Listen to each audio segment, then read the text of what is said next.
You are given an array that contains numbers from 1 to n. Now, in this array, you define something known as a chain, and chain consists of all the natural numbers starting from 1 and in increasing order. So, in the example that you see on the screen, this subsequence, this 1 to 2 and this 2 to 3, this is one chain. Similarly, this 1 to 2 over here and then 2 to 3 over here, this is another chain. You can also say that the element from 1 to 2, this is also chain, but the length of this chain is 2.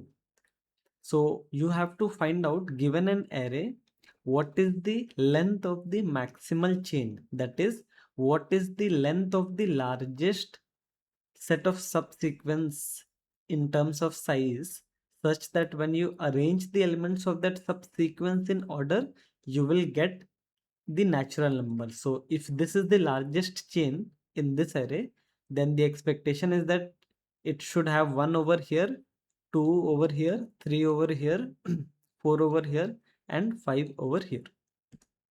Now you can notice that the maximal chain need not be unique, because there could be multiple maximal chains in the same array. So for example, in this example that you see on the screen,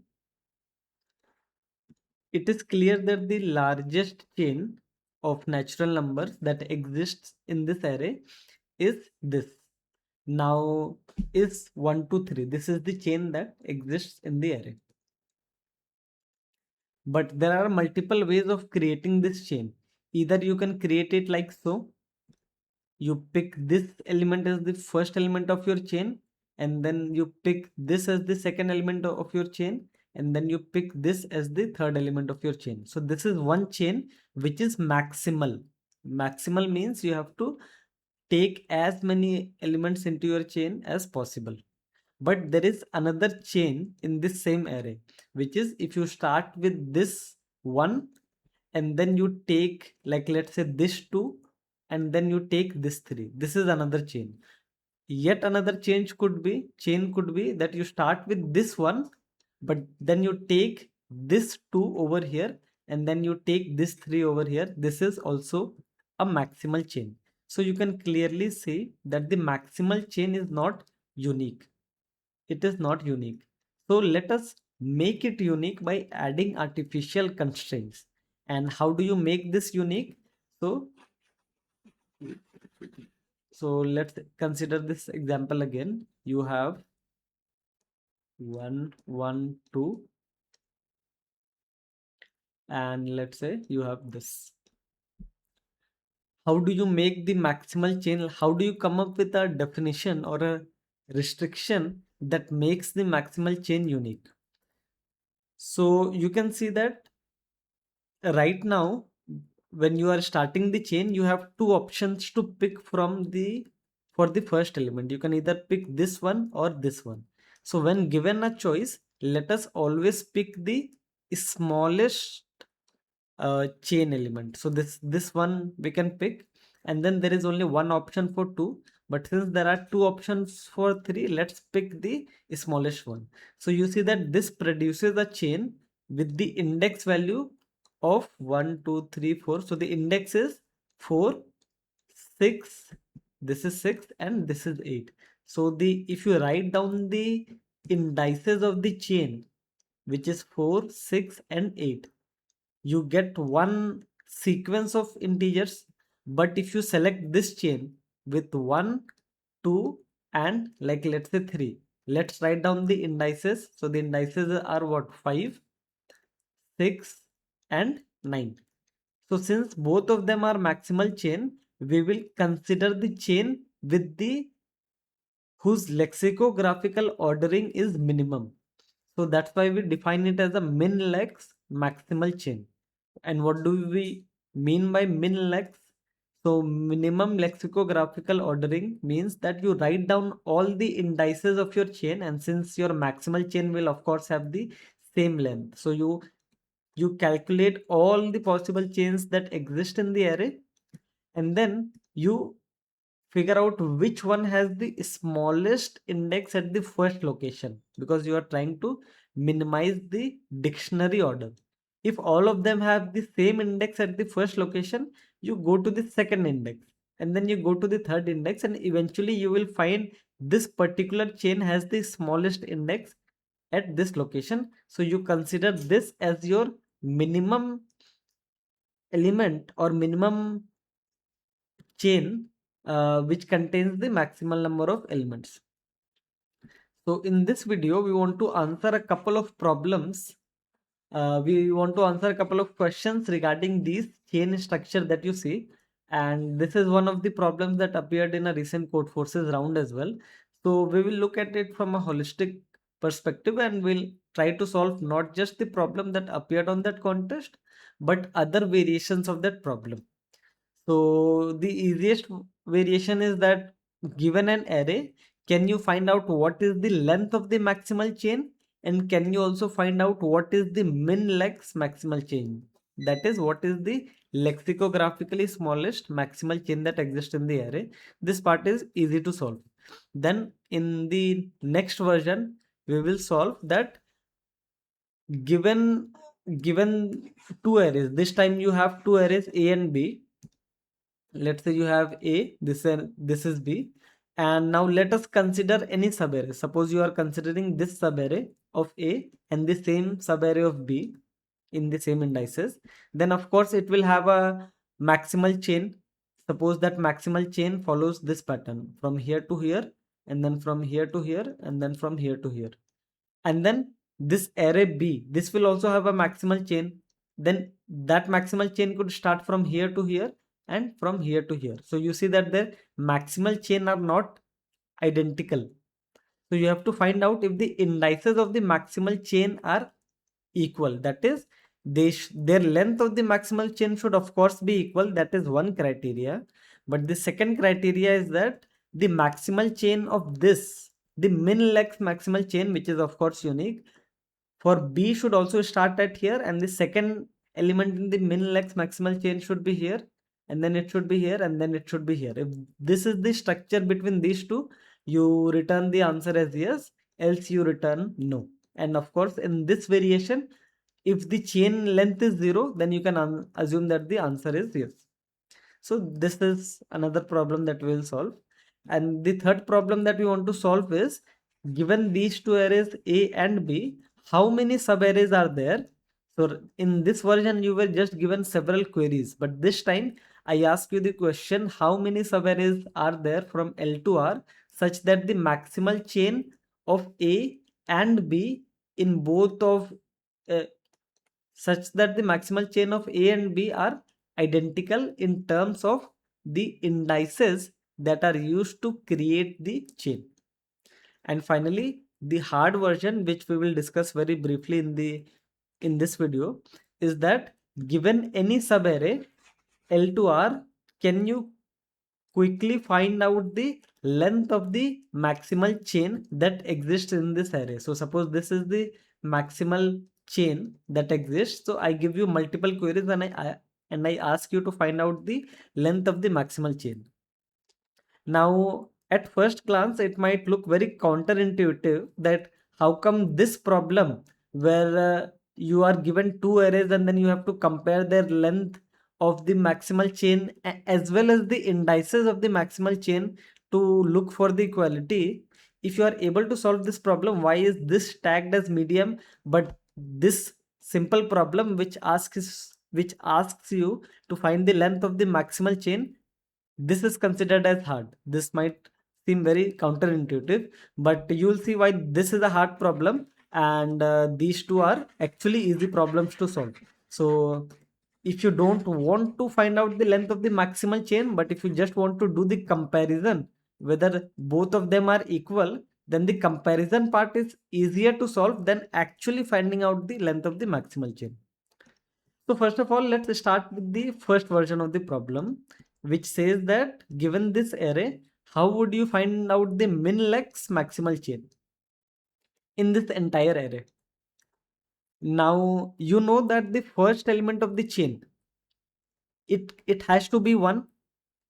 So let's locate where all the ones are present. Suppose the ones are present over here, over here, over here, over here, and over here.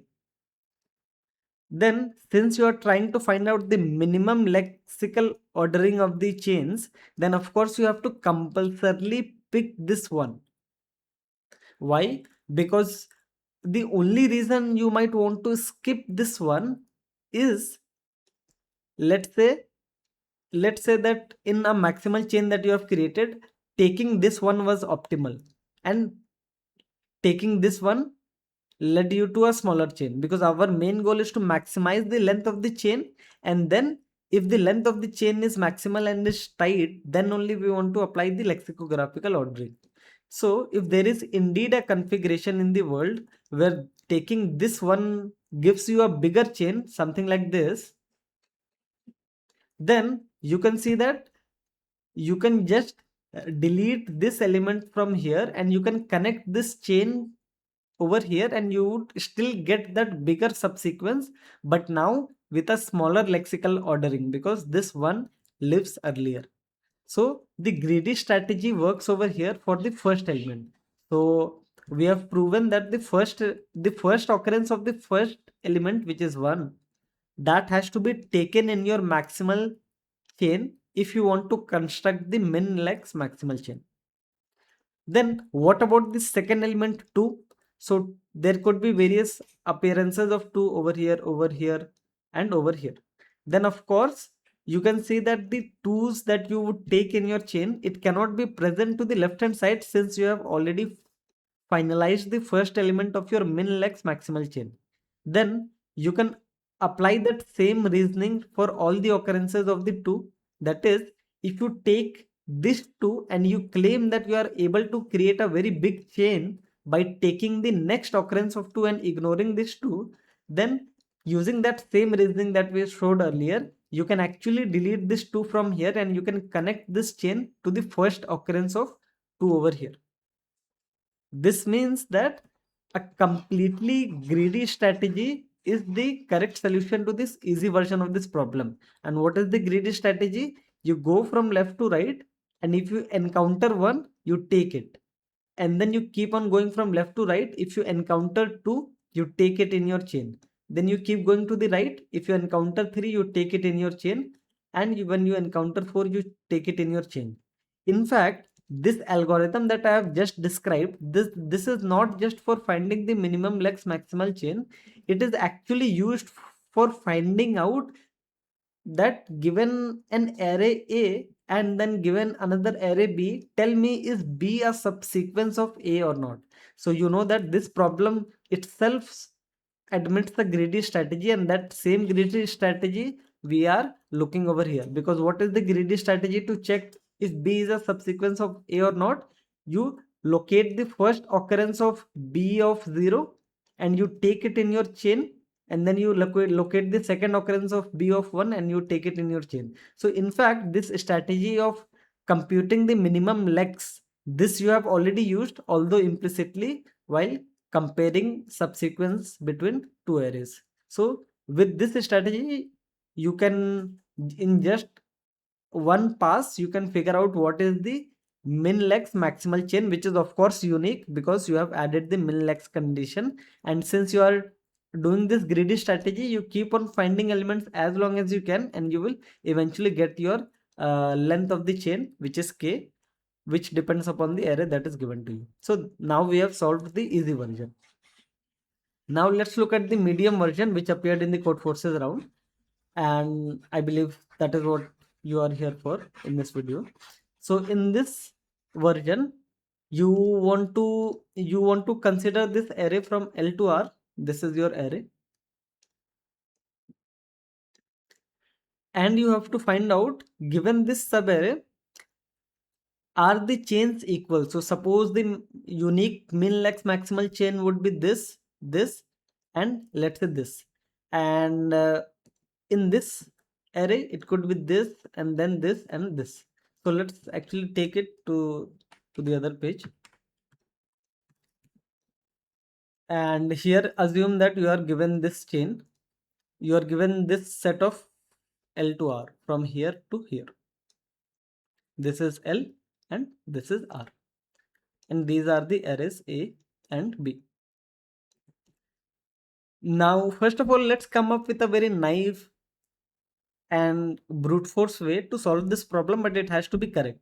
So given this array, how you can just compute the maximal chain, but then if you compute the maximal chain, how do you do the computation? You can consider this as an independent array, and then you can start walking along the array A and locate the first occurrence of 1. You can take it in your chain, then locate the second occurrence, locate the first occurrence of 2 after the first occurrence of 1, take it in your chain, and then locate the first occurrence of 3 after this 2 and take it in your chain.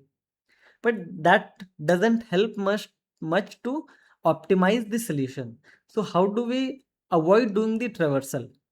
Now your goal is to not compute the length of the maximal change, because that is the hard part that will come to later. But right now you just have to find whether or not they will be identical or not. So why not do a parallel walk? This time we will try to create the chain, but at the same time we don't want to do two walks, first in A and then in B, because if the chains are already identical, then a parallel walk should be possible. But if a parallel walk is not possible, then you can terminate early and you can say that no, the chains are not identical. So how do you do the parallel walk? For the parallel walk, let's find out what is the, in this region from L to R, let's find out where is the 1 present, because 1 is the starting element of the chain, that we know for sure, because that is the definition of a chain. So 1 is the starting element of the chain.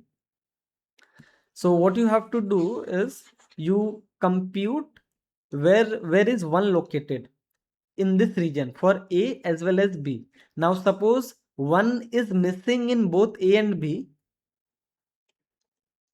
If 1 is missing in both A and B, then of course there is no chain in the array and you can say that this subarray is good.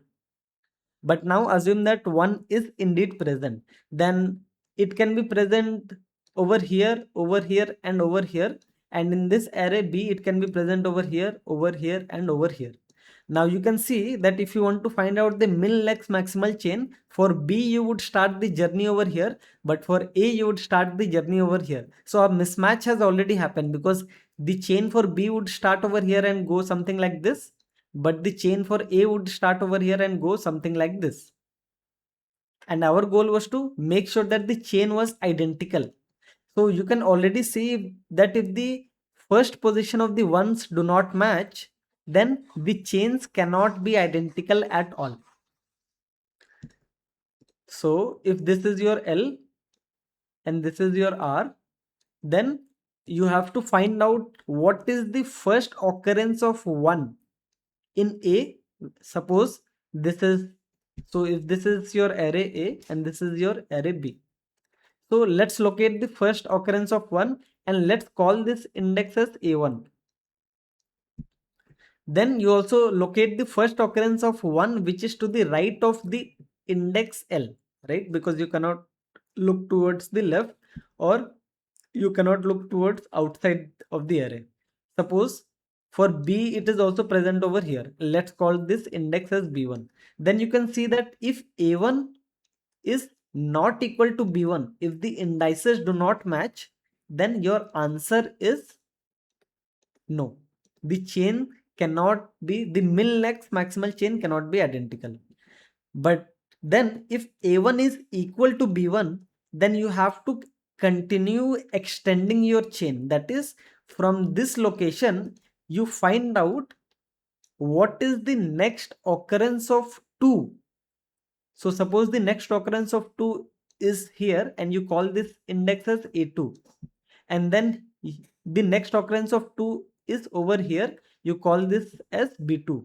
Then you can clearly see that if A2 is not equal to B2, then of course your answer is no. Why is this the case? Because the chain started at the same location, but then the next element of the chain is over here. But for the smaller array, the next element of the chain is over here. So the chains have diverged. So we don't want this divergence. The problem asks you to find that can you traverse the min-lex maximal chain without any divergence. So I hope now you can see where we are trying to go with this. So what we want is, given this array, like this time let's suppose this is the array, then the thing that we are interested in is what is the first occurrence of 1, and then from here what is the first occurrence of 2 starting from here, and then from here what is the next occurrence of 3 starting from here, and then what is the next occurrence of 4 starting from here. So let's call this index as a1, this index as a2, this index as a3, and this index as a4. Similarly, for this L2R configuration, for the array B, you are interested in the same thing, that what is the first occurrence of 1, you call that as A1. Then from this location, what is the first occurrence of 2? Sorry, you call this as B2, B1. Then from B1 on the right hand side, what is the first occurrence of 2? You call this as B2. What is the first occurrence of 3? You call this as B3. What is the first occurrence of 4? You call this as B4, and so on. Then a brute force algorithm, if you can pre-compute these values like what A1, A2, A3, A4, etc. If you can pre-compute this, then a brute force algorithm would simply be check if A1 is equal to A2. If A1 is not equal to A2, your answer is no. Else you check B1 not equal to B2. If B1 is not equal to B2, then your answer is of course no. Then you check for, sorry, I made some mistake over here. It should actually be this. If A1 not equal to B1, then your answer is no. The chain cannot start at the same position. But if A1 is equal to B1, then you check if A2 is not equal to B2. Then it means that the second element of the chain diverges. Then you check if A3 is not equal to B3. If they are not equal, then it diverges, and A1, A2, A3, these are indices. So all we have to do to solve it in a brute force manner is compute what is the first occurrence of an element after a certain index. That is, given an array where you have some element over here, given x, if this is the x, if this would be the part of a chain, then what would we be interested in? We would always be interested in what is the first occurrence of x plus 1 on the right hand side of this. So suppose x plus 1 is present over here. So can we actually pre-compute this value? Yes, it's possible to do that using something known as, so to pre-compute these values, one fancy trick is that you iterate the array from right to left, and then you keep a map of the last seen, you keep a map called last seen, and since all the elements are from 1 to n, you keep a map or just an array, either is fine.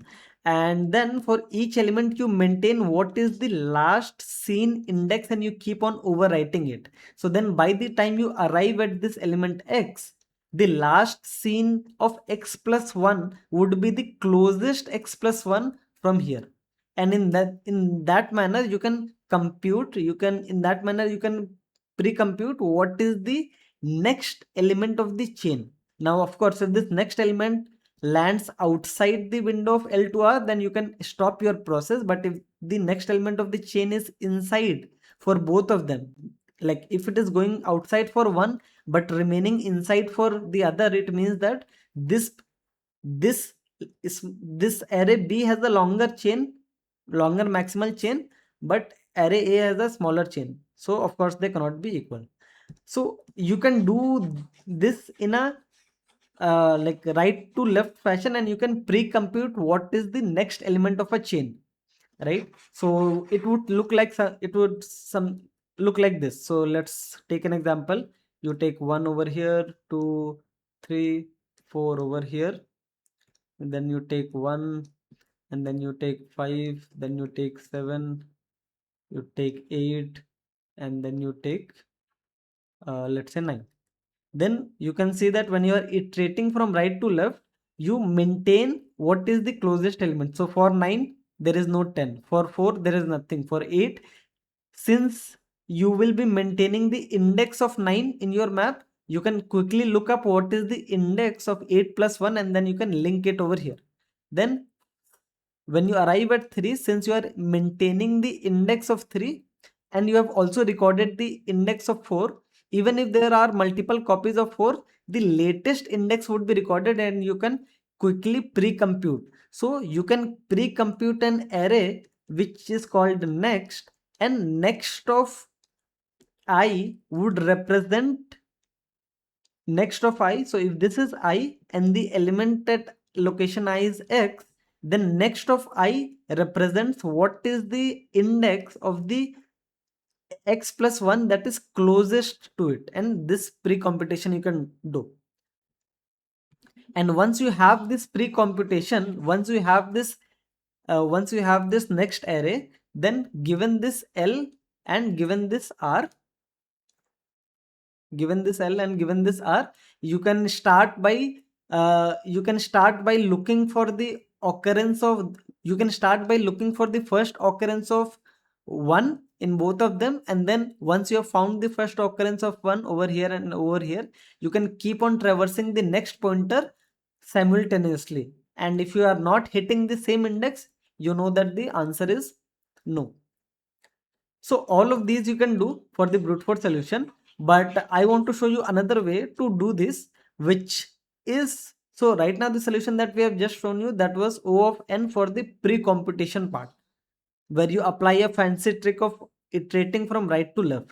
Another fancy trick to do this is you iterate from right to left, or not just from right to left, you do something like this. You have all these elements 1 2 2 3 1 2 5 4 4. You have all of these elements. Since you know that all the elements are between 1 to n, you create you create an adjacency list kind of structure, and you have n different vectors which are initially empty. So there is a vector for 1, vector for 2, and vector for 3, 4, and 5. And each time you get an index, when you are iterating from left to right, if the element is 1, at the vector corresponding to 1, you insert the index 1. If the element is 2, you insert 2. If the element is 2, you insert the index 3. If the element is 3, you insert the index which is 4. Then the index 5, it gets inserted over here. Now this fancy structure that you see over here, this is a graph like adjacency list like structure. This you can see that this is already sorted on each vector that exists, and the time complexity of this is not O of n square. Populating this is actually O of n, because you are doing pushback only a maximum of n times. So the total length of all these vectors combined can only be n. Now you can see some interesting things over here, that since all of these indices are sorted, you can now use something known as upper bound and lower bound, which is kind of the focus of this video. So there are two STL functions that if you master, which is the upper bound and the lower bound, you will be able to level up pretty soon on Codeforces, because I believe that up till diff to D, if you know how to use upper bound and lower bound, you can eventually reach diff to D problems. You can solve them on your own, maybe not in a contest setting, but if you devote enough time, you will be able to solve diff to D on your own. So you have to learn how to master lower bound and upper bound. Now, if you do that, then that fancy trick, etc., that we are applying, all that looks good on paper. But when you are in a hurry, when you want things to work smoothly, you don't actually have to iterate from right to left. Because if you want to find the next pointer, and suppose this is your L and this is your R, then what do? in this L to R, you will have n different vectors corresponding to 1, 2, 3, and so on. So first thing that you want to do is you want to find out the location of the first one in this as well as this. So you locate the vector corresponding to 1, and then this will contain all the indices, be it from the left hand side, be it from the middle segment, or be it from the right hand side. So you can do a binary search on this, and you actually don't have to do the binary search manually. You can just look for the lower bound. So lower bound basically says that, lower bound is exactly what you are looking for. Lower bound says that what is the first occurrence of 1, first occurrence. So lower bound means first occurrence of 1 to the right of L. So you give it L. So you find this vector of 1, right, and you call this as A, and then you do A dot lower bound, and you provide your key as L. So this is a fancy new technique that some of you might not be aware of, because most of the time we do lower bound and upper bound on keys which are values of the array elements. But this time we are doing upper bound and lower bound on the indices, which is kind of a new paradigm. So if you do a lower bound, it will look through everything, even to the left and even to the right.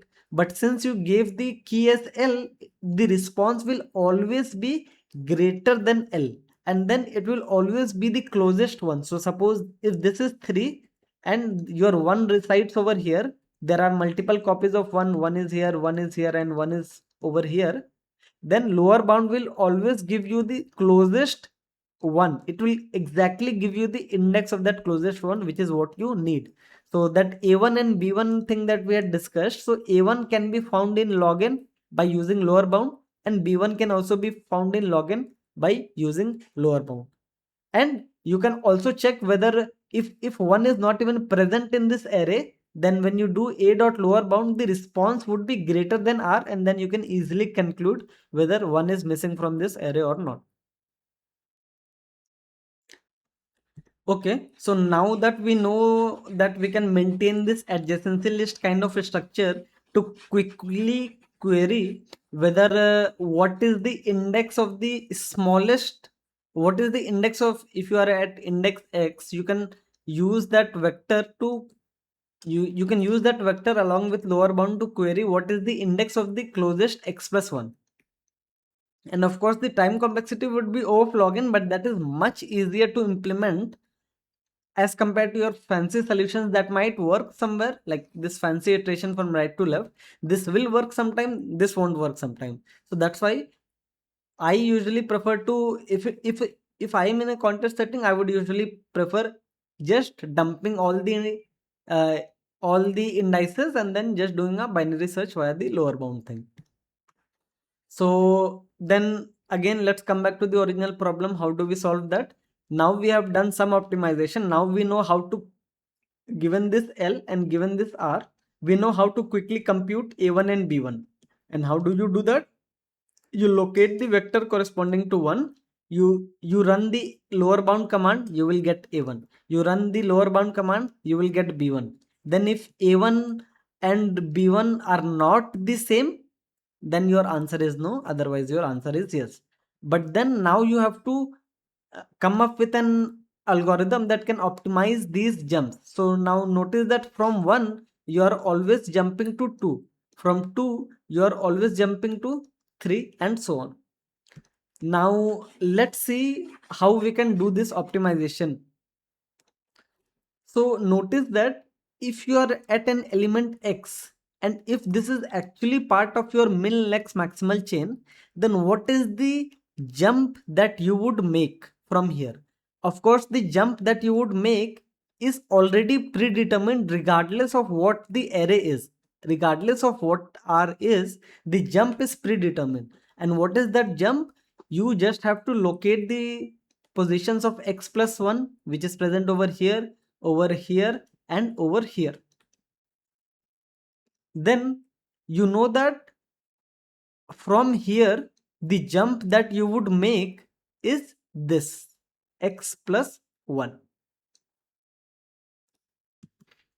Now what about this element y over here? So if this element is y, then of course, if x and y do not match, if x is not equal to y, then these two can never be part of that min-lex maximal chain that we are trying to create, because both of them have to go on the same indices, right? So if x and y are not equal, you know that they won't even be considered in your jump. So now let us assume that this element is x, this is also x. So if you know that from this position you will have to jump to this, now you want to do the same thing for this element x, you want to jump to x plus 1. But suppose in this array x plus 1 is located over here. For this array x plus 1 is located over here, then you can see that you have to jump from here to here.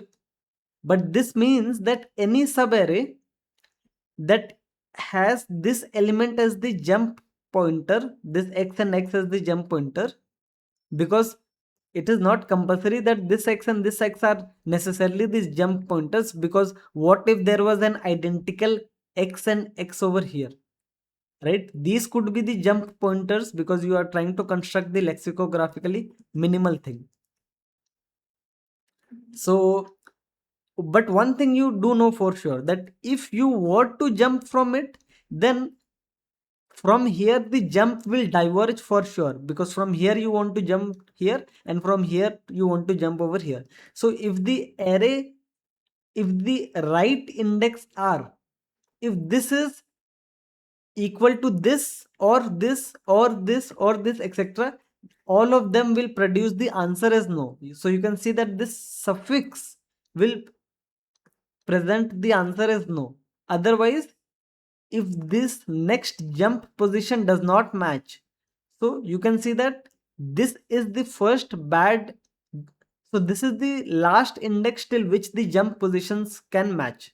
So this index, this one, you can say that this is your barrier, and if you cross this, if r crosses this and this is indeed part of your jump, then if r becomes over here, then you can see that you are able to create a maximal chain of length x plus 1. But in the lower array you are only able to create a maximal chain of length x which is not equal. Or if you reach over here, then the maximal chains diverge. So then for each x you can maintain what is the safest index on the right hand side if this x is indeed going to be part of a jump. We don't know if it is indeed going to be part of a jump, but we know for sure that it can be part of a jump only if it contains x and x. And on top of that, if the next location of x plus 1 is here and the next location of x plus 1 is here, then what is the safest index for this x?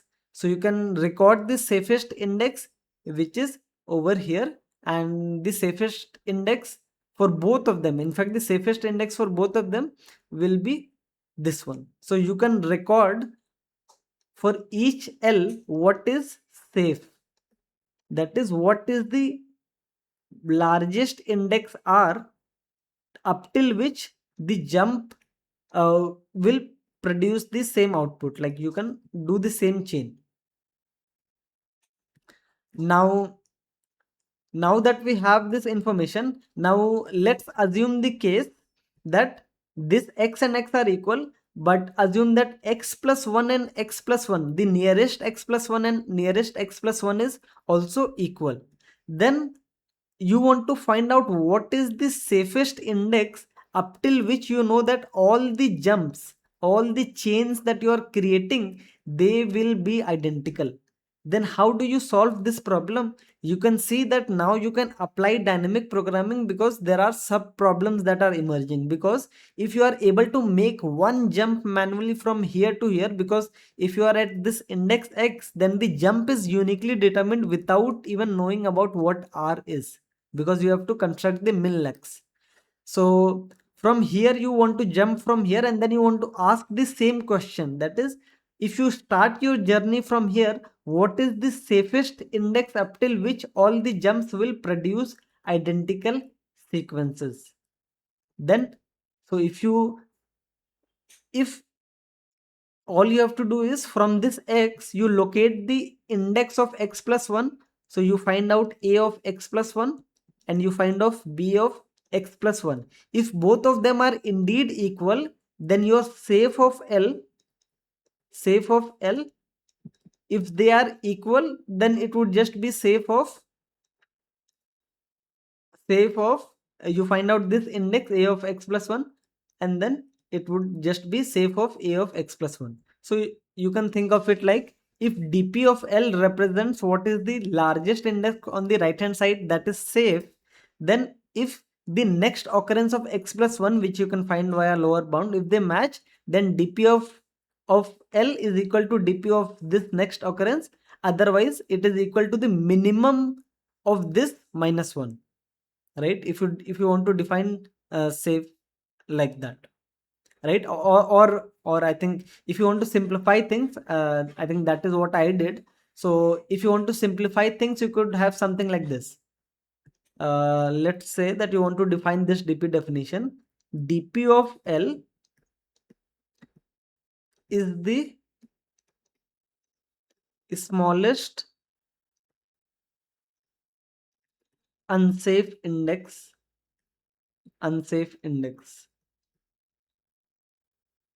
Then how do you compute dp of L? Then you can say that if a of L is not equal to b of L, then dp of L does not matter. Like dp of L does not even have any meaning, because that element can never be part of that maximal chain. And then if a of L is indeed equal to b of L, sorry, then a of L, if a of L is equal to b of L, and let's say this element is x, then you find out I, which is the index of x plus 1 to the right of L, right? Smallest index, let's say. And then once you have found out the smallest index, then you check whether the smallest index, which is a of x plus 1 and a b of x plus 1, if they are not equal, then dp of L would be minimum of these values, because at that point your, like, if one is over here x plus 1 and one is over here, then this is already unsafe, so it will be the minimum. But if they are equal, then dp of this value, dp of L, would be equal to dp of a of x plus 1. So in this manner, you can pre-compute everything. Now let's see how we can use this pre-computation to answer our original query finally. So the original query was given L to R. If this is L and if this is R, what do you want to do? First, you want to find out the indices of 1, A1 and B1. How can you do that? So this A1 and B1, you can do this by simply using that lower bound trick. And if a1 not equal to b1, answer is no. But if a1 is equal to b1, then what does this represent?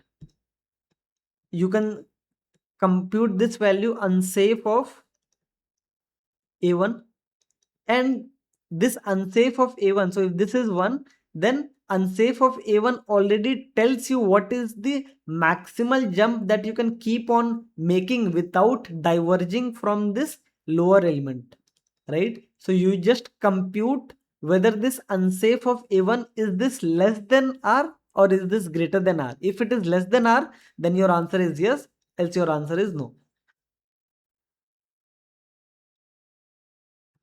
So in this manner, you can solve the query for any subarray. Now, how do you solve it for all the subarrays? So this time you want to find out how many subarrays are there such that the min-lex maximal chain of A and B are the same.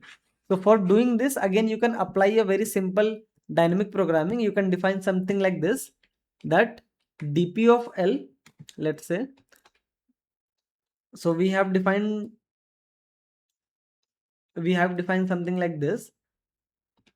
dp of L is the smallest r on the right hand side,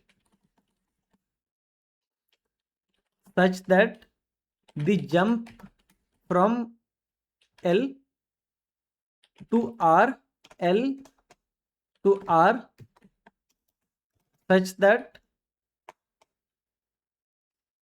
one second. So dp of L is the smallest r on the right hand side, such that it is an unsafe index, such that it is an unsafe index. It means that the jumps diverge at some point of time.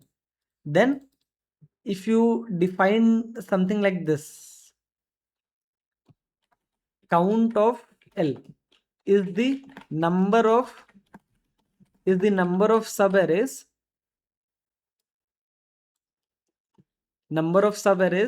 starting at L,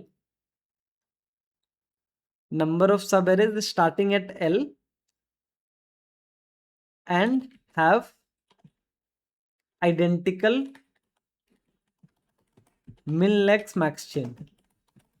So how do you compute this another dp count of L? So you can compute this dp via this original dp that you are defined.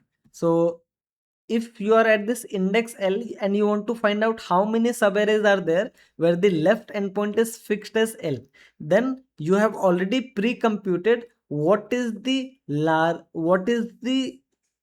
nearest R that is unsafe.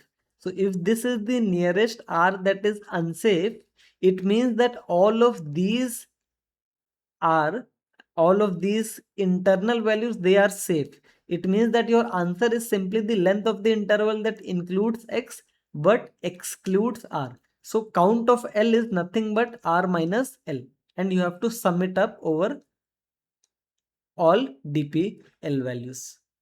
That will give you the count of all the subarrays that have a fixed starting point, because you have just located the unsafe index. Unsafe index tells you what is the closest element that at which point a diversion happens. Why will a divergence occur? Because this contains X plus 1, but this does not contain X plus 1. So let's look at the code for this. So first of all, the trick that I told you, that given an array of integers from 1 to n, you can maintain an adjacency list wherein you will maintain n different adjacency list, right, which stores the indices. So we iterate over it, and we maintain n different values, and you can see that for each index I, for each AI, I am storing what are the indices at which it is available, and so that we can binary search the index. And then I am also appending a sentinel value at the end to avoid a corner cases. So this is also one nice trick that you can use in your problem to avoid a lot of if else conditions, because when you do this trick, then some of these arrays could be empty. So then you don't actually want to dereference the lower bound iterator. And then now you want to compute what is the smallest, what is the unsafe index to the right, which is the first bad index in my code. So this FB means what is the first bad index if this element is part of a jump. Then I already told you that if you have this,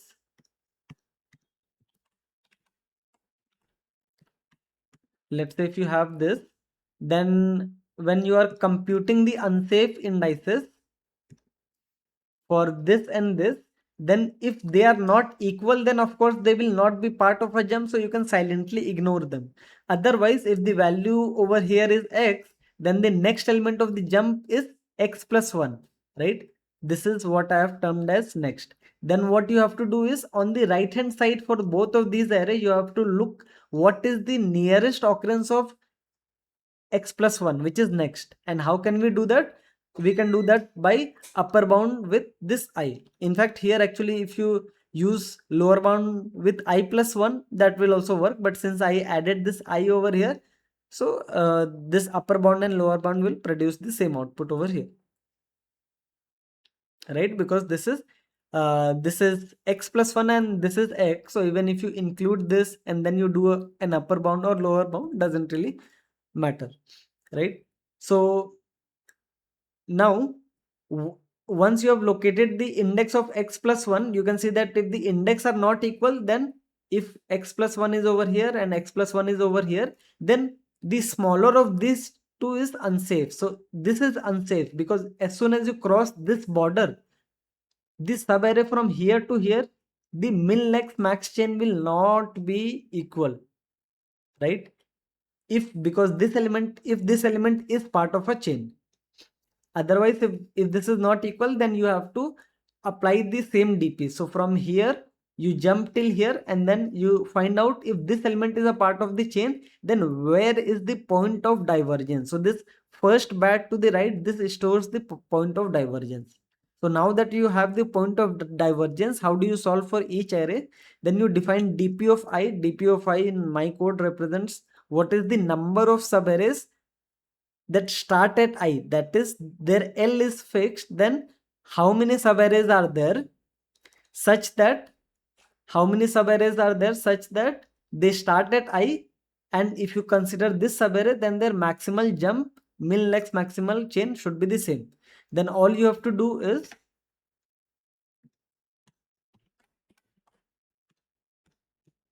all you have to do is find out, if you are dealing with this L to R, you find out the next position of the one. Suppose it is over here and then it is over here. You find out the next one in A and then next one in B. And of course, if the next one does not even match, then your answer is that whatever is the minimum one, because that is an unsafe index. Otherwise, if it matches, then you know that this one will be a part of a jump.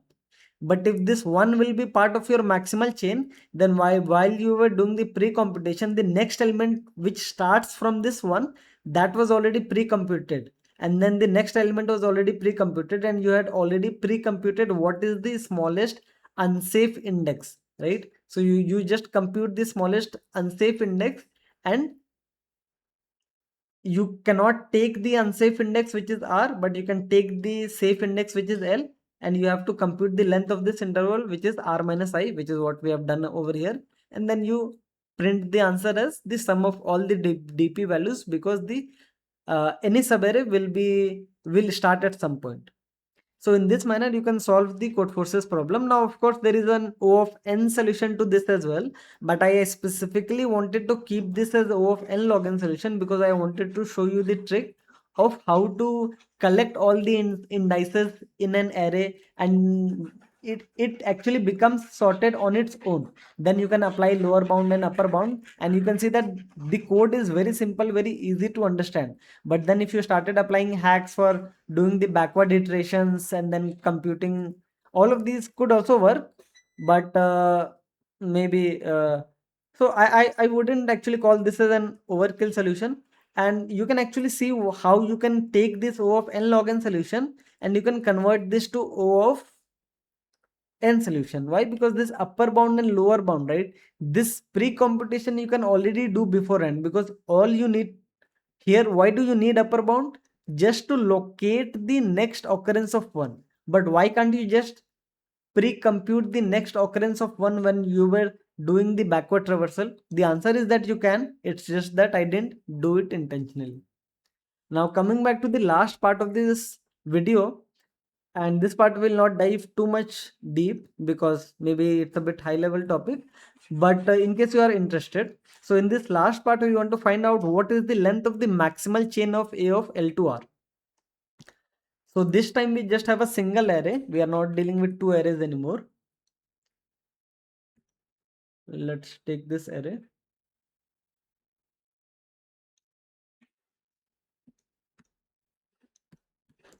Now if I give you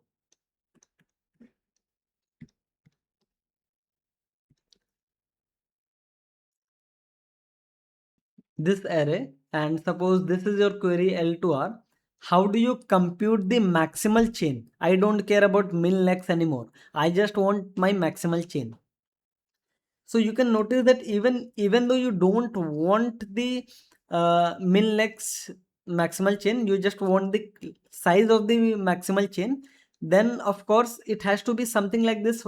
There will be a 1, and then 1 will be connected to 2, 2 will be connected to 3, 3 will be connected to 5, and so on. Now in the first slide we have already seen that if you want to construct a maximal chain, then if there is a maximal chain, then there is also a min lex maximal chain. This means that if there is a min lex maximal chain, then the next element is already predetermined, because if this is x, then the closest element has to be taken, which is x plus 1, so that you leave out a lot of possibilities in future for x plus 2, x plus 3, and so on.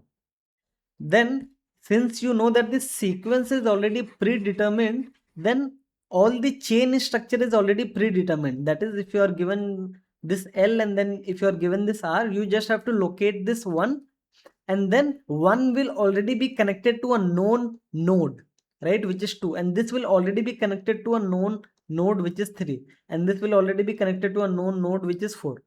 So you can see that each, so if you look at the positions of 1 in the array, if you look at the positions of 1 in the array, one could exist over here, one could exist over here, one could exist over here, and one could exist over here.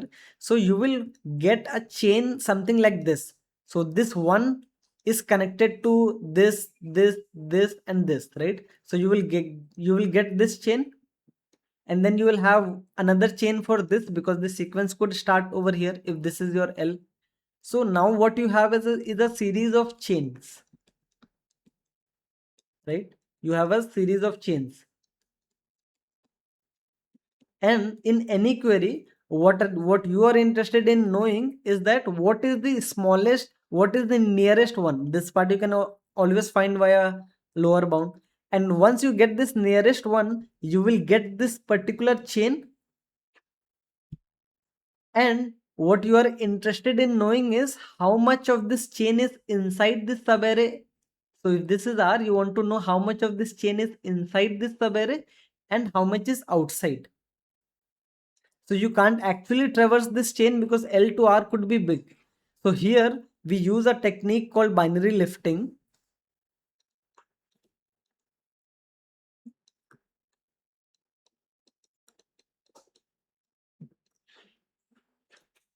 We use a technique called binary lifting. And in this binary lifting, now you can see that you can isolate one chain and think about it in isolation.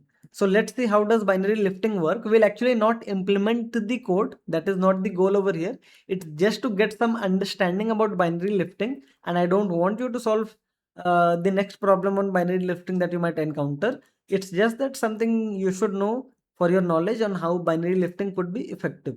So suppose if you have this chain, and then you want to, if this is 1 and like let's say this is k, and and suppose L is over here. So how do you figure out that only 3 elements are in this region and rest of the elements is outside? You can maintain some jumps. So you say that, okay, you know what is the next element which is next of v. If this is 1, then the next element is 2. So you already know the index of the next element. So what you do is you also maintain the jumps of length. So right now you see that you have maintained the index of the jump corresponding to 2 to the power 0. So you also record what is the element that you would encounter when you take 2 steps. So if you take 2 steps, then after 1 steps you are here, and after 2 steps you are here. So this is the 2 to the power 1 jump. So you record, you maintain another DP array, another jump array for each index, and you record which index would you arrive at, which index would you arrive at on the chain if you made a jump of length 2, and then you maintain which index would you arrive at when you create a jump of 4. So when you create a jump of 4, so you see that you travel once, twice, thrice, 4 times. So you land at this index. So you record this index over here. So if this index is 1, if this is x, this is y, this is z, and so on. So you can see that after 2 to the power log n jump, the length would be n. This means that this array that you are creating, that can only be of size log n, because after log n jumps, the total number of array elements is n. So of course you cannot have more than n elements in your chain. So for each element you can afford to keep log n different values, right? Because the space complexity is just n into log n. So it just remains to figure out how do you compute the jump from here to here. So suppose if I ask you to compute what is the index that you would land at if you started uh, from here and you traverse 2 to the power k element. So there is another trick to do this. It's that if you want to travel a length of 2 to the power 8, then you can say that, okay, I will travel till 2 to the power 7, and then rest for a while, and then I will no if you want to compute this, let's say if you want to compute 2 to the power 8, or let's take some smaller example. Suppose you want to figure out what is the index that you will land on when you make a jump of 2 to the power 3, which is of length 8. Then you can notice that if you want to start at this element and then you want to take 8 steps and reach over here, then you can take a break in between, and you can say that, okay, after 8 by 2 steps I will take a break. So where would you take a break? Which you would take a break at 2 to the power so you would take a break at this index, this value 4 over here. So this means you are making half jump over here and then half jump over here. So this means that if you pre-compute what if you so if you want to make half jump from here and then half jump from here, then if you pre-computed what is the index that you would land at if you started at this element, and you can see that now the jump length is what, just 4, which is 2 to the power 2. Then if you have already pre-computed for each of these indices what is the element that you would land at if you make a jump of 2 to the power 2, then you can just use that pre-computed result and then do this jump in O of 1 and then do this jump in O of 1. So the basic idea is this. Suppose if you are given a chain,